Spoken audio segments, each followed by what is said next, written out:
Baik saudara, kemudian kita masuk ke bagian yang kedua, yaitu pasar dalam teori embeddedness ya. Nah, sebagaimana yang sudah kita pelajari di mata kuliah sebelumnya, bahwa yang namanya pasar itu adalah ruh ekonomi. Pasar itu bertemunya dua kekuatan besar dalam ekonomi, yaitu kekuatan supply dan demand. Ketika pasar itu sakit, pasar itu tidak sehat, ada gangguan terhadap stabilitas pasar, maka dengan sendirinya ekonomi akan sakit. Ekonomi akan menjadi tidak seimbang karena ada gangguan mungkin dari sisi supply-nya atau pada sisi demand-nya atau dua-duanya. Nah, ini menunjukkan bahwa pasar itu menjadi salah satu kekuatan inti dari sebuah perekonomian. Nah, lalu pertanyaannya adalah bagaimana teori keterlekatan atau embeddedness teori memandang pasar? Yang pertama, dalam teori keterlekatan, pasar itu bukanlah merupakan entitas yang mandiri.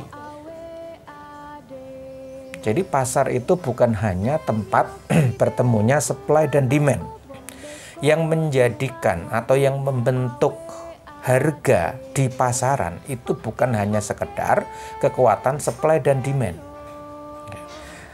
Jadi istilah mandiri itu maksudnya adalah kalau harga murni hanya terbentuk dari kekuatan tarikan permintaan atau dorongan supply, maka itu yang disebut pasar sebagai entitas mandiri.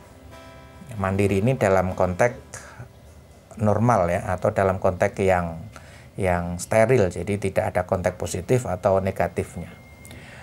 Nah, jadi kalau hanya karena kekuatan supply dan demand itu disebut dengan pasar yang mandiri, artinya tidak ada unsur-unsur non-ekonomi yang turut membentuk harga di pasar.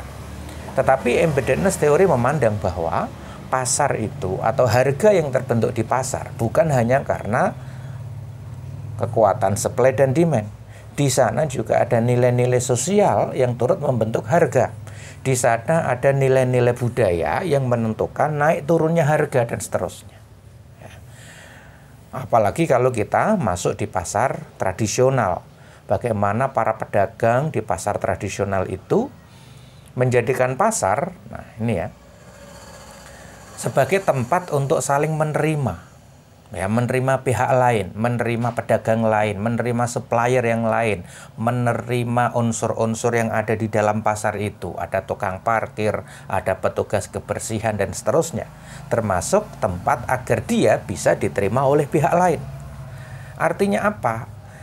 Yang harus dilakukan oleh para pedagang itu adalah sesuatu yang menjadi nilai-nilai bersama yang dipegang oleh para pelaku di pasar tradisional.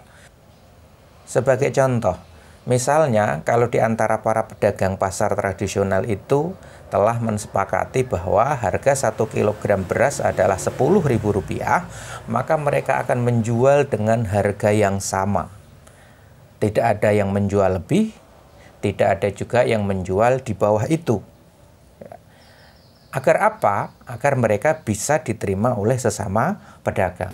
Kalau ada salah satu di antara mereka yang kemudian menjual di bawah harga yang disepakati, maka itu berpotensi yang bersangkutan tidak diterima oleh sesama pedagang pasar yang lain. Ya, dalam bahasa yang lain ya, dengan istilah yang lain, wah ada salah satu yang mengkhianati atau berperilaku tidak sesuai dengan kesepakatan. Ya. Tapi ini bukan masuk dalam kategori kartel ya, atau men-set up pasar, bukan. Tetapi ini bagian dari upaya mereka untuk bisa saling bersama-sama dalam melakukan aktivitas di pasar, menghindari persaingan, menghindari kompetisi yang tidak sehat. Oleh karenanya dalam embeddedness teori, pasar itu tidak menjadikan price as everything.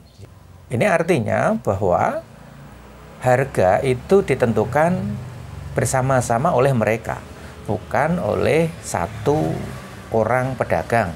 Jadi masing-masing tidak memasang harga sendiri-sendiri, tetapi mereka memasang harga itu atas semangat kebersamaan. Jadi misalnya kalau ada harga yang di situ dia kurang sepakat misalnya, tetapi kalau itu menjadi kesepakatan bersama berdasarkan pada nilai-nilai kebersamaan, maka seorang pedagang akan lebih menghormati keputusan itu.